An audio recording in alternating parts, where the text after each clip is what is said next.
Assalamualaikum warahmatullahi wabarakatuh. Innal hamdalillah nahmaduhu wa nasta'inuhu wa nastaghfiruh wa na'udzu billahi min syururi anfusina wa min sayyiati a'malina. Man yahdihillahu fala mudilla lahu wa man yudlil fala hadiya lahu. Asyhadu an la ilaha illallah wahdahu la syarika lahu. Iyyahu na'budu wa iyyahu nasta'in. Wa asyhadu anna Muhammadan 'abduhu wa rasuluh al-ba'uts rahmatan lil alamin. Allahumma shalli wa sallim ala nabiyyina Muhammadin wa ala alihi wa ashabihi ajma'in wa man tabi'ahum bi ihsanin ila yaumid din. Amma ba'd. Fa ya hadirun usikum wa iyaya bi taqwallah wa ta'atihi la'allakum tuflihun. Ma'asyiral muslimin rahimakumullah. Dari waktu ke waktu, tahun demi tahun yang kita lalui, bulan demi bulan yang kita lalui, pekan berganti, hari, jam, bahkan menit dan detik yang kita lalui, sesungguhnya semakin mendekatkan kita kepada ajal kita masing-masing. Setiap waktu yang kita lalui, bertambahnya waktu bukan berarti semakin panjang umur kita, tetapi sesungguhnya semakin berkurang jatah umur kita masing-masing. Rasulullah bersabda, "A'maru ummati," umur-umur umat akhir zaman adalah baina sittina wa sab'in atau kama qala, yakni antara 60 sampai 70 tahun saja. Jadi umur umat akhir zaman itu kisaran hanya 60 sampai 70 tahun saja. Dan sangat sedikit yang melampauinya, kata beliau. Dan sejarah mencatat dari sahabat Nabi yang umurnya lebih dari 90 tahun, itu jumlahnya konon hanya 3 orang. Selebihnya mereka meninggal sebelum usia itu. Oleh karenanya, mengawali kesempatan yang penuh berkah ini dalam kajian subuh ini, mari kita merenungkan, mari kita berhitung mundur atas jatah usia kita masing-masing ini. Andai kita mendapatkan jatah maksimal, kuota maksimal 70, dan sekarang sudah kita lalui 45 misalkan, maka berarti kurang 25. Itu kalau jatahnya 70. Kalau jatahnya 60, kurang 15. Kalau jatahnya 50, atau bisa jadi maka hari-hari ini adalah hari terakhir kita di muka bumi ini. Oleh karenanya, setiap pekan, setiap Jumat kita diingatkan oleh khatib di mimbar, ittaqullah haqqa tuqatihi wa la tamutunna illa wa antum muslimun. Bertakwa kepada Allah adalah sesuatu yang utama. Fatazawwadu fa inna khairaz zadit taqwa. Berbekallah kalian, wahai manusia yang pasti akan pulang ke hadirat Allah. Berbekallah kalian, wahai manusia yang pasti akan menghadap pada Rabb-Nya. Fa inna khairaz zadit taqwa, dan sebaik-baiknya bekal adalah takwa. Ma'asyiral muslimin rahimakumullah. Dalam kesempatan ini, izinkan kami mengingatkan tentang fadilah sedekah. Hari ini kita masih di suasana bulan Ramadan. Kita di hari yang ke-17. Alhamdulillah kita sudah melewati 2 pekan lebih puasa Ramadan, dan amalan yang utama di bulan Ramadan salah satunya adalah sedekah. Hadirin rahimakumullah, ada banyak fadilah sedekah yang ditujukan oleh para ulama kepada kita. Kami coba ungkap 4 diantaranya dalam kesempatan ini. Yang pertama adalah sedekah itu menghantarkan kita kepada falah namanya. Al-Quran surat Al-Baqarah surat yang kedua ayat 2 sampai 5 menunjukkan hal itu kepada kita. Allah berfirman, "Dzalikal kitabu la raiba fihi hudal lil muttaqin alladzina yu'minuna bil ghaibi wa yuqimunas shalah wa mimma razaqnahum yunfiqun ulaika ala hudam mir rabbihim wa ulaika humul muflihun." Hadirin Allah, Allah berfirman dalam permulaan Al-Baqarah ini, ada rangkaian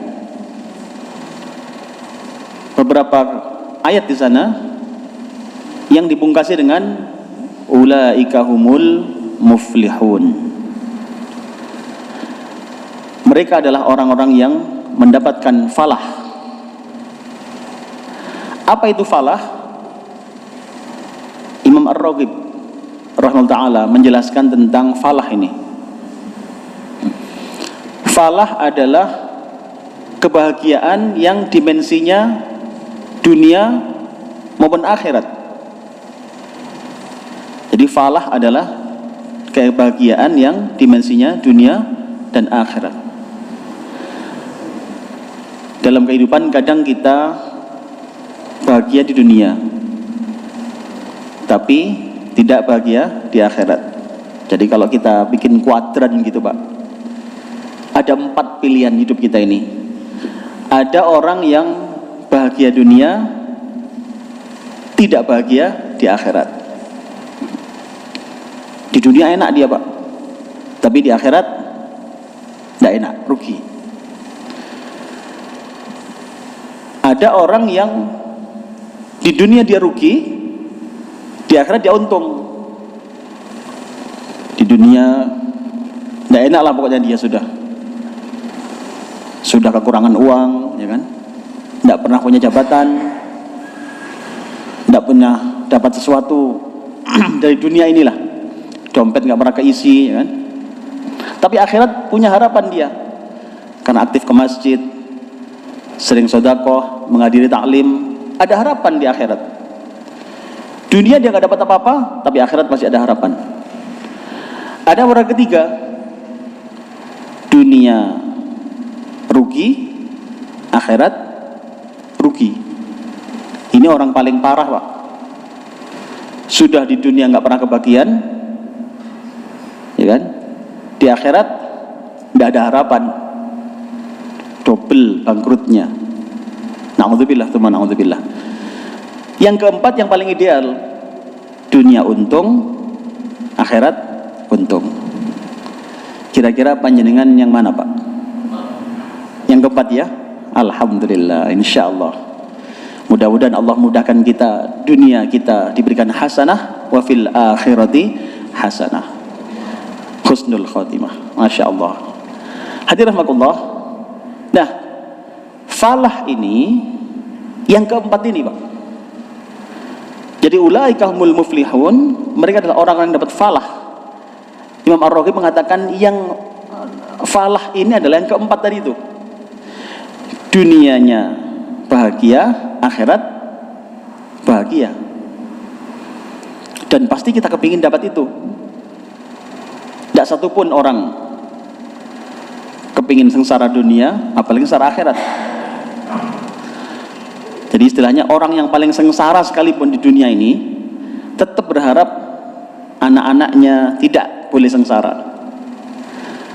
Seorang pencuri misalkan, pasti pasti tidak punya cita-cita anaknya jadi pencuri. Betul bukan? Jadi kalaupun maling itu ditanya, Pak, itu dia yang maling kan aku ae. Anak-anak tidak boleh jadi maling. Artinya memang dia berharap tidak sengsara seperti bapaknya. Dan itu manusiawi, Pak. Maka kemudian kalau dikatakan ulaika humul muflihun, mereka mendapatkan falah tadi, maka sungguhnya ini berlaku umum, semua pasti ingin dunia bahagia, akhirat bahagia. Hadirin rahimakumullah, bahkan beliau mengatakan yang dunia itu adalah falah dunia tadi, dalam dimensi dunia, yaitu adalah kekayaan dan kejayaan. Jadi orang-orang yang falah dunia ini dalam dimensi dunia itu adalah dia mendapatkan kekayaan dan kejayaan. Hadirin, kok begitu hebat ini? Siapa ini orang yang mendapatkan dunia dan akhirat ini? Kita runtut ke depan di ayat 2, 3, dan 4-nya. Mereka adalah orang-orang yang bertakwa dalam bahasa Al-Quran, yang kemudian dijelaskan. Jadi mereka dalam bertakwa, yakni orang yang yu'minuna, orang beriman kepada Allah, beriman kepada yang gaib, kemudian mendirikan sholat dan bersedekah. Hadirin rahimakumullah, iman pada Allah, pada yang gaib, ini mewakili semua keimanan kepada Allah, malaikat, kitab-kitab Allah, dan seterusnya, rukun iman. Sholat mewakili seluruh ibadah-ibadah yang ritual. Dan bersedekah, berinfak atas rizki yang diberikan kepada dia, mewakili ibadah-ibadah sosial. Maka siapa orang-orang yang mendapat falah tadi? Orang yang beriman, beramal soleh, dan peduli kepada orang lain. Hadirin rahimakumullah, ini yang pertama. Jadi fadilah orang bersedekah menjadi jalan menuju falah. Mungkin di antara kita ada yang sholatnya sudah paripurna lah, insya Allah sangat bagus. Tapi kalau kemudian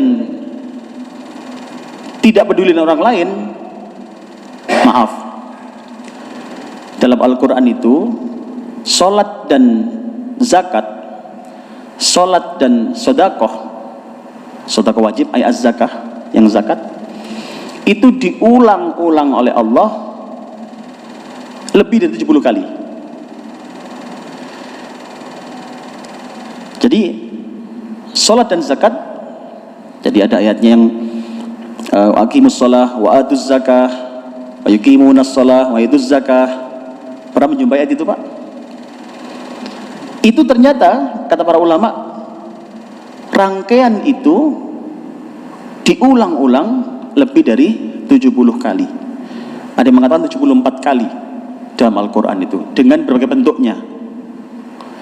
Apa artinya? Para ahli nahwu menjelaskan paling tidak ada 2 dampaknya, bahkan 3. Jika 2 kalimat disambungkan dengan huruf wawu ataf, aqimus shalah wa atuz zakah, ada wa di situ. Yuqimunas shalah wa yu'tunaz zakah, wa lagi. Jika 2 frase disambungkan dengan wawu ataf, maka yang pertama dampaknya adalah yang pertama dan yang kedua itu hukumnya sama. Jika mendirikan sholat wajib, maka mengeluarkan zakat hukumnya wajib. Ini dampak pertama. Jika disambung dengan huruf wawu ataf, maka frasa pertama dan kedua itu sama hukumnya. Sholat wajib, maka zakat juga wajib. Yang kedua adalah litab'id Wawu tadi itu bermakna litab'id, menjadi bagian. Yakni frase pertama dan kedua adalah saling menjadi bagian di antara keduanya. Salat menjadi bagian dari zakat, zakat menjadi bagian dari salat. Apa dampaknya? Orang yang berzakat tapi tidak salat, sekurangnya tidak sempurna salatnya, pun sebaliknya orang salat tapi nggak zakat, maka dia nggak sempurna salatnya, pun sebaliknya berzakat tapi nggak salat, maka dia tidak sempurna zakatnya. Bahkan kalau kemudian ini dibahasakan sebagai syarat sahnya, maka dianggap tidak sah salatnya orang yang tidak berzakat dan zakatnya orang yang tidak salat. Wallahu a'lam. Tentu ini butuh kajian lebih mendalam masalah ini. Tetapi yang terpenting adalah ternyata salat dan zakat, ritual dan sosial dalam Al-Quran diulang sampai 74 kali. Saya beri gambaran Bapak sekalian tentang pengulangan ayat dalam Al-Quran. Kalau kita diperintah, jadi dalam Al-Quran itu kalimatnya kalimat perintah, maka itu indikasinya adalah wajib. Al-aslu fil amri lil wujub, itu kaidah usul fikihnya.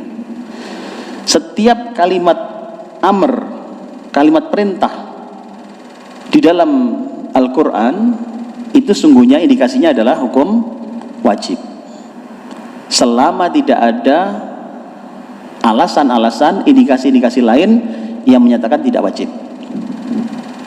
Seperti sholat tahajud, Al-Quran menggunakan bentuk kalimat perintah, fatahajjat bihi nafilatal lak.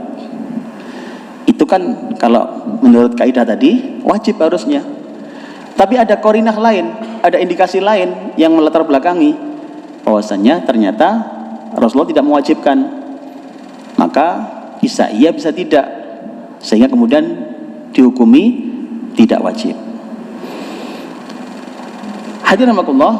Nah, bayangkan sekarang begini, kalau misalkan panjenengan kita misalkan diperintah Pak RT lah, misalkan diundang untuk rapat, Mas besok sore kita rapat ya misalnya, penting misalnya, jangan sampai nggak hadir ya, penting, pembahasan penting, nah, gitu aja.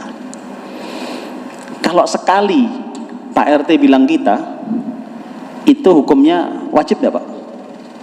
Wajib ya, sudah harus datang itu. Bayangkan kemudian esok harinya ketemu lagi, habis sholat subuh ketemu lagi sama Pak RT, bilang lagi, Mas jangan lupa loh ya, nanti sore loh, penting. Kalau sampai 2 kali diulang, kira-kira hukumnya apa Pak? Apa Bu? Sangat penting ya.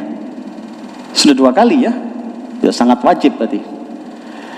Terus bayangkan kemudian waktu duha ketemu lagi di lapangan tenis misalkan, dibilangin lagi sama Pak RT, jolali loh Mas, nanti sore loh rapat kita, oh penting. Apa artinya? Sudah lebih dari wajib, kan diulang-ulang. Nah, bayangkan kalau kemudian Pak RT sudah memerintah kita 3 kali, terus panjenengan benten rawuh, nggak datang rapat, kira-kira gimana Pak RT? Ini kebayang nggak sih? Kebayang ya? Saya coba mau menggambarkan betapa pengulangan dalam Al-Quran itu begitu bermakna gitu. Maka kalau kemudian kita diperintah sekali saja sudah wajib, maka bayangkan kalau perintah itu diperintah diulang oleh Allah sampai 74 kali. Kira-kira apa hukumnya Pak? Wajib atau sangat wajib? Sangat wajib, lebih dari wajib. Maka 2 hal tadi Pak, sholat dan zakat, atau kalau bahasa kami ritual dan sosial, itu Allah ulang-ulang ini begitu beratnya, begitu beban yang harus kita utamakan. Jangan sampai tidak sholat, jangan sampai tidak zakat. Marahnya Allah atas orang-orang yang tidak sholat dan tidak berzakat itu beda dengan ibadah yang lain. Bukan berarti yang lain boleh ditinggal, tetapi beda karena pengulangannya sampai sebanyak itu. Mas muslimin rahimakumullah, ini yang pertama. Jadi sedekah menghantarkan kepada falah tadi. Sedekah ini adalah sedekah wajib, ay az-zakah, yakni zakat, dan sedekah sunnah, yakni sedekah mutlaqah atau yang lainnya. Hadirin rahimakumullah, yang kedua, fadilah yang kedua adalah mendapatkan balasan ganda. Allah berfirman dalam Al-Quran surat Al-Hadid surat ke-57 ayat 18, A'udzu billahi minasyaitonir rajim. Innal musaddiqina wal musaddiqati wa aqradullaha qardan hasana wa aqradullaha qardan hasanan yudha'af lahum wa lahum ajrun karim.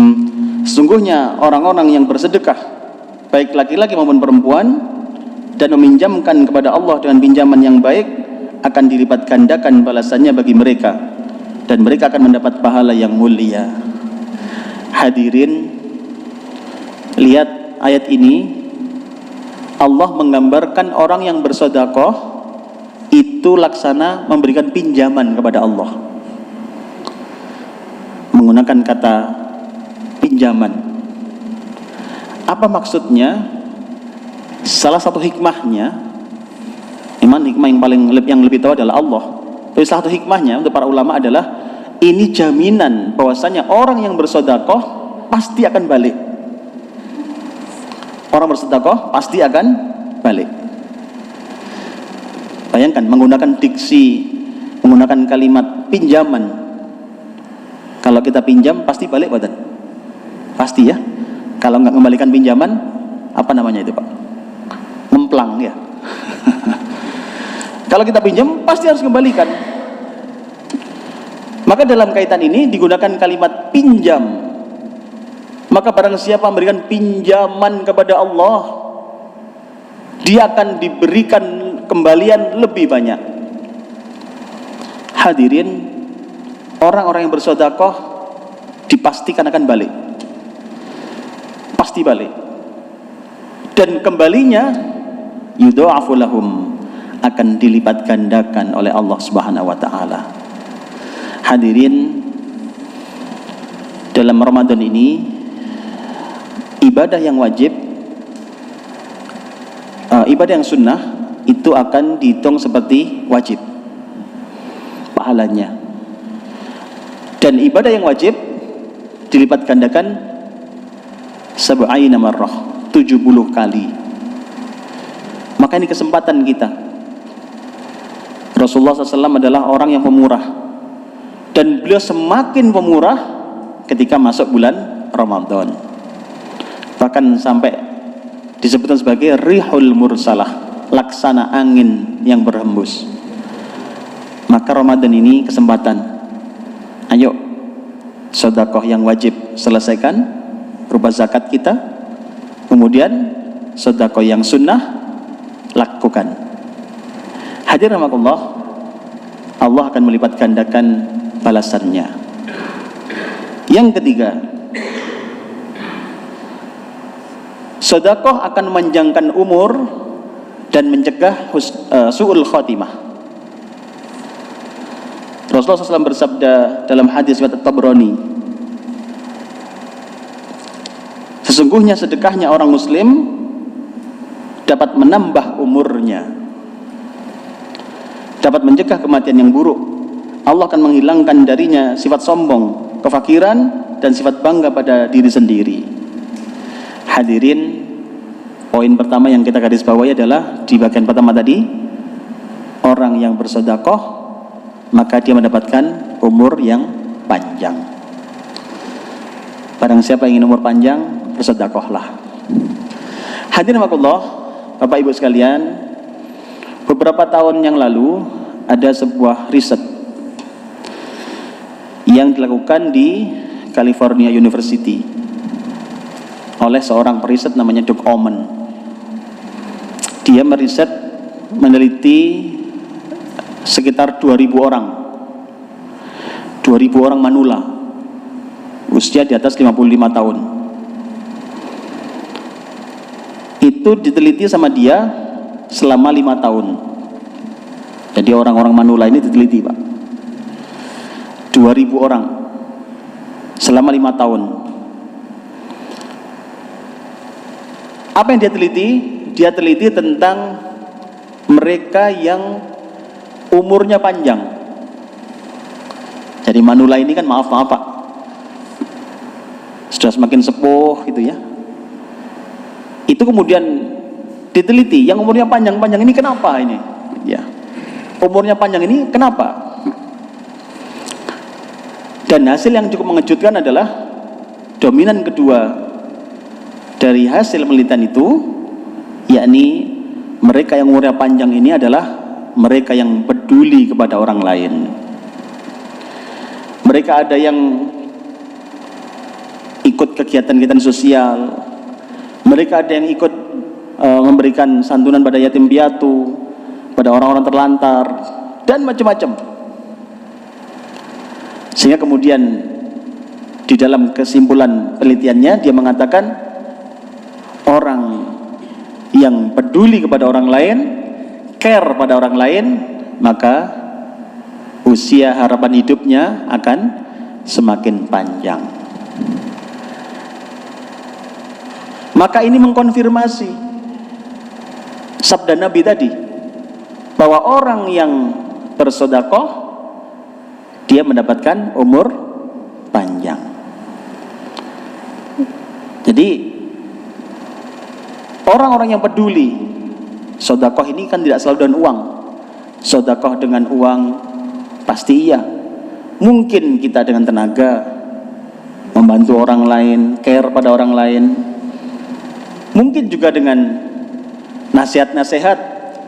Intinya care pada orang lain, ternyata itu Allah memberikan keberkahan, umurnya semakin panjang. Pada kesempatan yang lain, hadirin rahimakumullah, Rasulullah pernah bersabda bahwasanya da'u mardakum bis shadaqah, obati sakitmu dengan sedekah. Ada suatu kisah, Pak, seorang yang mau operasi, dia kena kanker, kanker payudara, itu mau operasi, sudah konsultasi ke seorang dokter di rumah sakit, biayanya kisaran 60 juta waktu itu. Mungkin dia berat sebenarnya untuk mencari uang itu, tapi karena kepingin sembuh, sudah dia berusaha cari, karena tidak ada pilihan lain. Kalau dia biarkan semakin menjalar, semakin parah. Maka dia mencari cara untuk bisa operasi. Hadirin Allah, akhirnya dapatlah uang itu. Setelah uang dapat, dia ketemu dengan seorang sahabatnya, yang dia adalah seorang ustadz, kemudian menyampaikan bahwasannya sedekah itu bisa menyembuhkan penyakit. Terus apa pilihan dia? Kalau kita melakukan operasi atas kanker ini, kemungkinan sembuh ada, tapi kemungkinan untuk tidak selesai, bahkan terulang kembali, tumbuh lagi, itu juga masih ada. Kemudian jadilah diskusi, dia merenungkan, akhirnya dia pilih untuk menyedekahkan uangnya tadi, Pak. Dia mensedekahkan uangnya 60 juta, sama yang asalnya untuk persiapan operasi, disedekahkan. Hadirin Allah, Masya Allah, semua adalah bagian dari kekuasaan Allah. Si ibu tadi itu Allah berikan sembuh. Ketika diperiksa kembali oleh dokter ahli yang mau mengoperasi beliau. Dokter sampai heran, apa yang terjadi dengan ibu ini? Karena ternyata benjolan yang kemarin lusa dan sudah disiapkan untuk operasi ternyata sudah hilang. La haula wala quwata illa billah. Seperti apa prosesnya? Tentu hanya Allah yang tahu. Walaupun kemudian beberapa penelitian hadirin pada orang-orang yang pemurah itu ternyata di air liurnya itu ditemukan enzim-enzim ketahanan tubuh. Jadi orang-orang yang pemurah itu badannya sudah bisa memerangi penyakit. Maka ini sungguhnya mengkonfirmasi da'u mardakum bis shadaqah. Ini hari-hari ini kami sedang juga aktif melakukan penelitian Pak masalah ini. Kami ingin mengungkap secara ilmiah bagaimana proses dari penyembuhan itu terjadi pada orang-orang yang sedekah. Kalau sholat sudah pernah diteliti Pak. Guru kami Prof. Soleh itu pernah meneliti sholat tahajud. Pernah dengar Pak? Itu bisa meningkatkan daya tahan tubuh. Kalau puasa sudah pernah diteliti juga.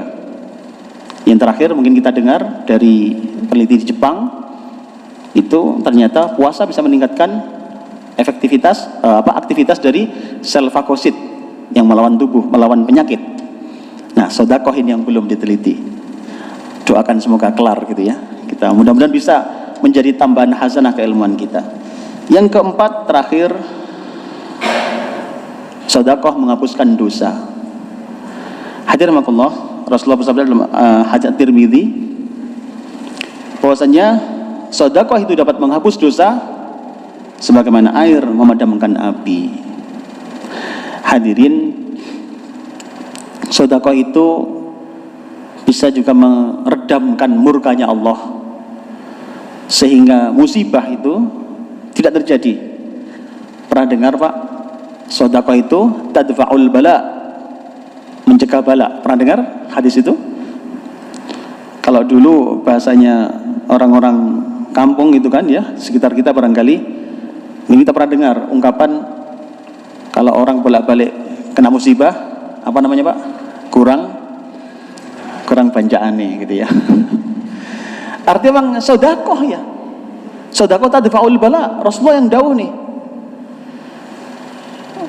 Jadi sedekah itu bisa menghindarkan penyakit, menyembuhkan penyakit, menghindarkan bala, menghapuskan dosa lagi. Luar biasa. Maka kemudian dalam penjelasan dalam satu tabloidnya di Arab Saudi ya, itu menjelaskan tentang hubungan penyakit dengan sedekah tadi. Itu begini Pak, beliau menjelaskannya. Walaupun tidak secara fakta medis, tetapi hubungan antar hadis tadi. Bahwasannya Allah menjelaskan orang yang dosa itu bisa menjadikan mengundang musibah. Jadi dosa itu bisa mengundang musibah. Allah menjelaskan kepada kita tentang masalah itu di surat Fussilat Allah itu. Bahwasannya orang-orang yang wa ma asabakum min musibatin fabima kasabat aydikum wa ya'fu an katsir. Apapun yang menimpa kamu adalah buah dari dosa kamu sendiri. Wa ya'fu an katsir, itu pun sudah dikorting sama Allah, didiskon sama Allah. Andai yang kita buat dosa itu langsung dapat musibah, andai setiap dosa berbalas musibah, maka habis. Tidak seorang pun bisa hidup di muka bumi ini, karena memang tidak seorang pun tidak berdosa. Maka Allah masih mengizinkan, karena memang Allah memberikan maaf sebagian besar dari dosa-dosa kita. Nah, hadirin rahimakumullah, ini yang mengundang musibah, mengundang sakit. Kita sakit-sakitan, coba cek, jangan-jangan ada dosa di situ. Nah, maka sedekah ini sebagai peluntur dosa tadi, di situ fungsinya. Menyembuhkan penyakitnya adalah karena menyembuhkan penyebabnya. Jadi sedekah menghapuskan dosa sebagaimana air memadamkan api. Ketika dosanya sudah hilang, maka pengundang musibah hilang. Maka inilah yang kemudian menjadi bagian dari semangat kita untuk bersedekah. Hadirin rahimakumullah, akhirnya dalam kesempatan yang singkat ini, mari kita merenungkan kembali. Kita sudah di hari yang kesekian, Ramadan kurang sebentar lagi untuk meninggalkan kita. Sudah berapa sedekah kita bulan ini? Sudah berapa rupiah uang yang kita sedekahkan? Sudah berapa sedekah kita ini sudah kita keluarkan? Jika belum, segera. Sedekah wajib, zakat kita hitung kembali. Jika masih ada yang belum, segera keluarkan, mumpung Ramadan. Jika yang sunnah juga belum, laksanakan, mumpung Ramadan.